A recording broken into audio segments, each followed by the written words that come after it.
desconhecidas no Antigo Testamento, mas reveladas por Jesus nos Evangelhos e pelo Espírito Santo através dos escritores das epístolas do Novo Testamento. Falamos da sabedoria de Deus, oculta em mistério, a qual Deus ordenou antes dos séculos para a sua glória. Então, que mistérios são esses? Dispenseiros dos mistérios? Que mistérios?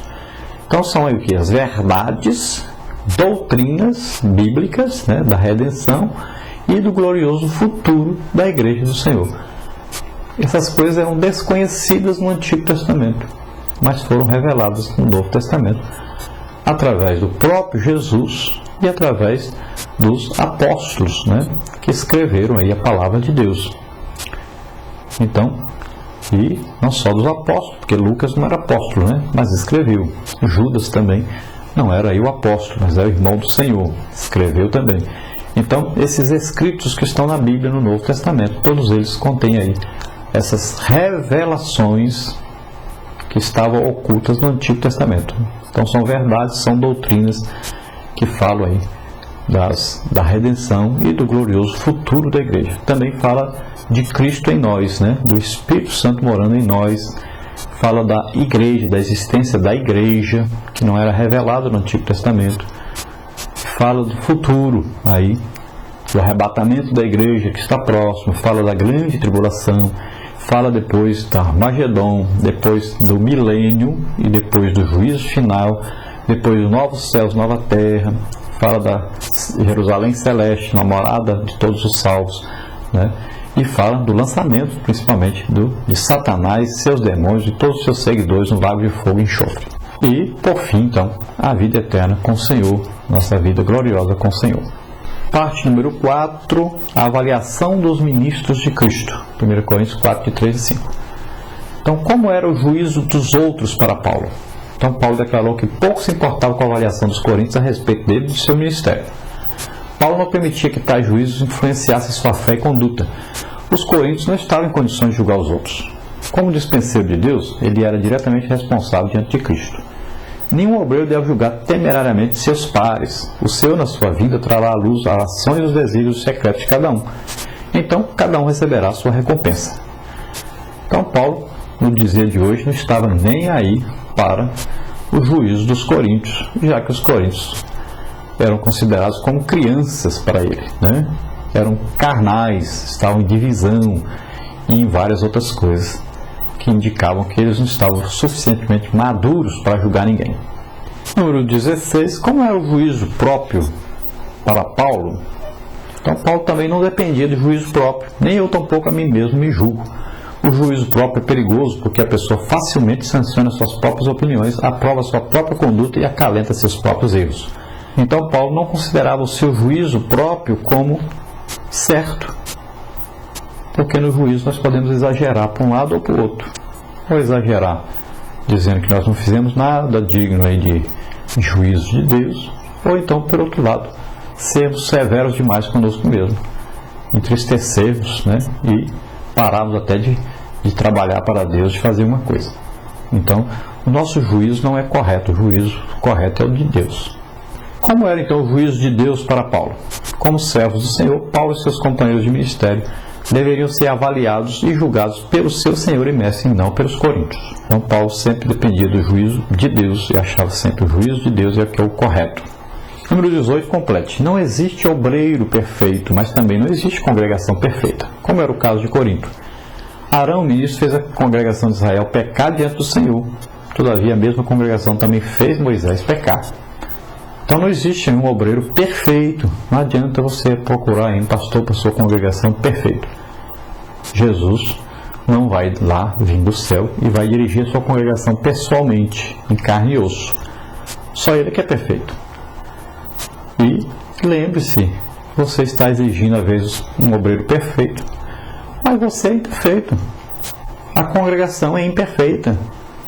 A congregação tem problemas e mais problemas que dão problema para esse obreiro. Por isso que esse obreiro não pode ser o mais perfeito. Porque ele veio para a congregação e achou tantos problemas. Como é que ele vai conseguir resolver tantos problemas e ao mesmo tempo ele conseguir ser perfeito? Não tem jeito. Então procure a perfeição na sua própria vida para ajudar o obreiro a ser mais perfeito. Então, ao invés de dar trabalho para o obreiro, trabalhe para o obreiro, ajudando-o. Número 19. Complete. Portanto, nada julgueis antes de tempo, até que o Senhor venha, o qual também trará à luz as coisas ocultas das trevas e manifestará os desígnios dos corações. E então cada um receberá de Deus o louvor. Então não julgue nada antes do tempo. Deixa Deus para o seu julgamento, fazer o julgamento correto, né? Quanto aos crentes, o julgamento no tribunal de Cristo. Quanto aos descrentes, o juízo final. Número 20. O que é e como se dará o juízo do tribunal de Cristo? Então a Bíblia afirma que todos, sem exceção, seremos julgados. Depois, trata-se de julgamento de recompensa ou perda de recompensa das obras, trabalho, serviço, desempenho e testemunho cristão. Então, de que se trata esse julgamento? Então, de uma recompensa. Você vai lá para receber recompensa e não ser condenado, né? Não ser lançado fora. Então, ali para crente. Então, que tipo de julgamento terá ali? Então, o julgamento aí será uma recompensa, então, das obras, né? Quantidade de obras, do trabalho que você fez, né? Da qualidade desse trabalho, do serviço que você prestou, do desempenho, né? Do testemunho cristão. Então, tudo isso será ali julgado dentro desse julgamento, desse tribunal de Cristo. Depois, também, o julgamento não diz respeito ao destino eterno do crente, mas às suas obras. Então, não é para condenação, mas, como nós já falamos anteriormente, é como aquele juiz que julgava ali a corrida, né, dos atletas. Ele estava ali só para premiar. E premiava de acordo com o que havia sido predeterminado. Então, no tribunal de Cristo já está predeterminado. Quem tiver obras como ouro, prata e pedras preciosas será recompensado. Quem tiver obras como madeira, feno ou palha não serão recompensados. Deus vai julgar. O Espírito Santo estava no crente o tempo todo, sabia suas intenções quando fazia a obra de Deus, sabia do bom testemunho desse crente, desse cristão, sabia de quantas obras esse cristão fez para Deus. Então, na hora do julgamento lá do tribunal de Cristo, o Espírito Santo é nossa testemunha, né? E é um testemunho pessoal, íntimo, que conhece até os nossos pensamentos e intenções.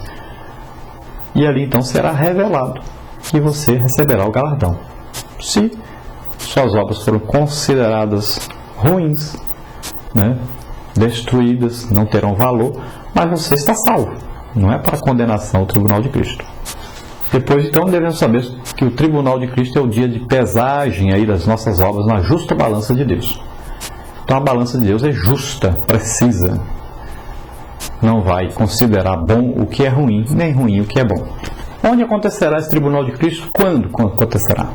Então, enquanto aqui na terra estiver acontecendo a grande tribulação, nós estaremos lá em cima com Jesus, após o arrebatamento da igreja. Então, no tribunal de Cristo, ali então, nas regiões celestes. E para a conclusão aí, nesta lição, aprendemos que a vitória dos israelitas estava condicionada à obediência ao Senhor e à sua palavra. Deus não apenas cumpriu as promessas que lhes fez no passado, mas assegurou-lhes novas vitórias no futuro. Se formos submissos ao Senhor e à sua palavra, teremos as mesmas garantias, promessas e vitórias. Glória a Deus. Então seja fiel ao Senhor.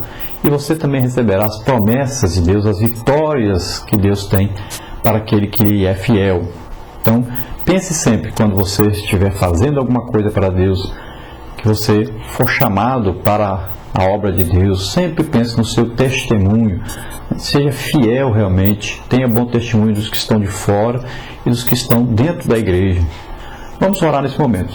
Se você ainda não é um salvo, se você ainda não tem certeza da sua salvação, faça nesse momento. Se arrependa dos seus pecados, entregue a sua vida a Deus agora. Aceita Jesus como Senhor e Salvador da sua vida. E se você está doente, está enfermo, nós vamos orar agora. E você receba, em nome de Jesus, receba o milagre de Deus na sua vida agora. Se você está com problema de possessão maligna, uma coisa, receba a libertação em nome de Jesus. Vamos orar. Pai, em nome de Jesus, eu ministro agora sobre essas vidas, teu poder.